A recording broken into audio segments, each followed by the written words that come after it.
Hello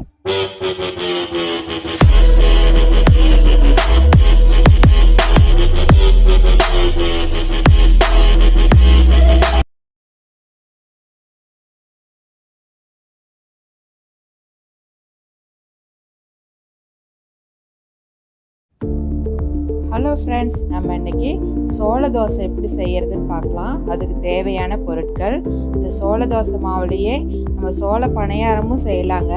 அதுக்கு தேவையான பொருட்களை இப்போ காமிக்கிறேன். சிகப்பு சோளம் 1 டம்ளருங்க. அதே அளவு டம்ளரில் புழுங்கல் அரிசி 1 டம்ளரு. அதே அளவு டம்ளரில் உளுந்து 1/2 டம்ளரு. அதே அளவு டம்ளரில் பச்சரிசி 1/2 டம்ளரு. வெந்தயம் 1 ஸ்பூனு. இதை நம்ம ஊற வச்சிடலாங்க. 4 மணி நேரம் ஊறட்டும், நம்ம அரைக்கலாம். அதுக்கப்புறம் 4 மணி நேரம் ஆயிடுச்சுங்க. நம்ம இப்போ அரைக்க போகிறோம்.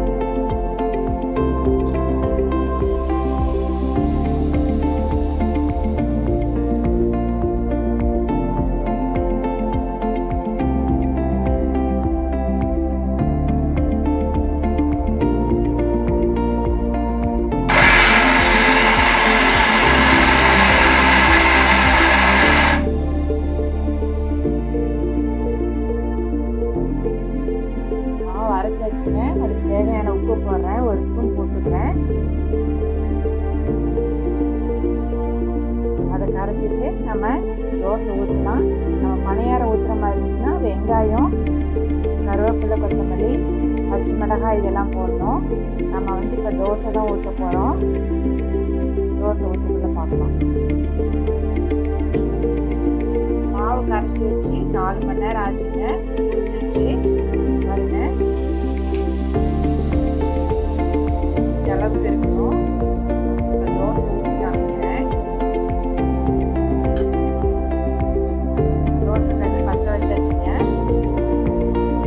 நல்ல சூடாகட்டும்.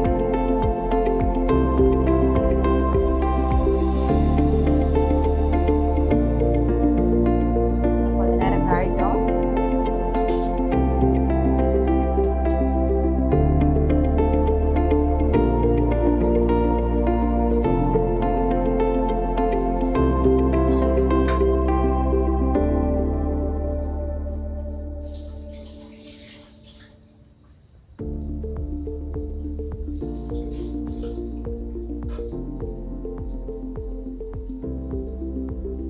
தோசை ஊற்றியாச்சு. எண்ணெய் ஊற்றுறேங்க.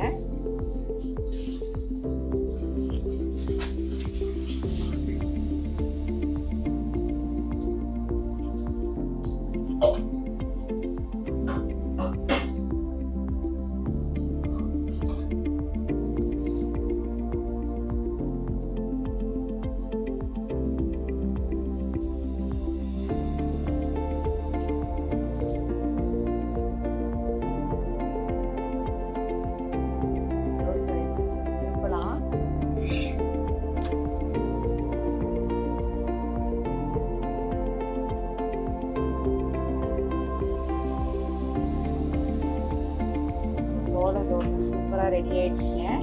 நம்ம அது கூட தக்காளி சட்னி கூட வச்சு சாப்பிட்லாம், கார சட்னி வச்சு சாப்பிட்லாம். இந்த வீடியோ உங்களுக்கு பிடிச்சிருக்குன்னா லைக் பண்ணுங்கள், ஷேர் பண்ணுங்கள், சப்ஸ்கிரைப் பண்ணுங்கள். தேங்க்யூ.